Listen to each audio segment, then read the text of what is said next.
Hello guys, അപ്പോൾ നമ്മൾ എൻ്റെ ക്രോഷറ്റിൻ്റെ സാധനം കണ്ടപ്പോൾ കുറേ ആൾക്കാർക്ക് വിചാരം ഉണ്ടാവും ഇതിങ്ങനെ ഇത്ര പെട്ടെന്ന് ഇങ്ങനെ ചെയ്തേന്ന്. ഇത് ചെയ്യാൻ അധികം സാധനങ്ങളുടെ ഒന്നും ആവശ്യമില്ല. ആകെ നമുക്ക് ഒരു യാണ് മതി, പിന്നെ ഒരു ഹുക്ക് ആണ് ആവശ്യമുള്ളത്. പിന്നെ ഇതിന് പിന്നെ നമുക്ക് ആവശ്യമുള്ള അതിൻ്റെ കളേഴ്സ് അനുസരിച്ച് നമുക്ക് യാൺസ് വേണം.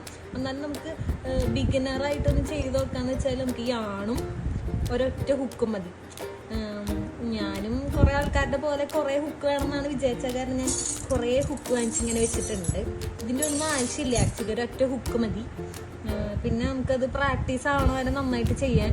ഇപ്പോൾ വില കൂടുതലിൻ്റെ യാൺസോ കോട്ടൺ യാൺസോ അങ്ങനെയൊന്നും വേണമെന്നില്ല. നമുക്ക് ഓൺലൈനിൽ ഓർഡർ ചെയ്യാനായിട്ട് പറ്റും. ഒരു സെറ്റായിട്ട് തന്നെ കിട്ടും ക്രോഷറ്റിൻ്റെ. അപ്പം തന്നെ വാങ്ങിച്ചാൽ മതി. എന്നിട്ട് നമ്മൾക്ക് ചെയ്യാനായിട്ട് ആകെ ഒരു ഹുക്കും ഇതും മതി. പിന്നെ മാജിക് റിങ്ങും നമ്മളിപ്പോൾ സെൻറ്ററിൽ നിന്ന് ഇപ്പോൾ ഇതിൽ തന്നെ സെൻറ്ററിൽ നിന്ന് സ്റ്റാർട്ട് ചെയ്യണ കുറച്ച് സാധനങ്ങളുണ്ട്. അതിനായിട്ട് നമുക്ക് വേണമെങ്കിൽ സ്റ്റിച്ചൊക്കെ എവിടെയാണ് ഇട്ടിട്ടുള്ളതെന്ന് അറിയാൻ വേണ്ടിയിട്ട് നമുക്ക് ഇങ്ങനത്തെ ഓരോ പിന്നുകൾ കിട്ടും. അത് ആ ക്രോഷറ്റിൻ്റെ സെറ്റിൽ തന്നെ ഉണ്ടാവും. പിന്നെ നമുക്ക് ബാക്കി വരുന്ന യാൺസ് ഉള്ളിലോട്ടാക്കാനാണ് ഇത്ര വലിയൊരു നീഡിൽ. ഞാൻ കണ്ടപ്പോൾ വിചാരിച്ചിട്ടുണ്ടായിരുന്നു ഇത് എന്തിനാണ്.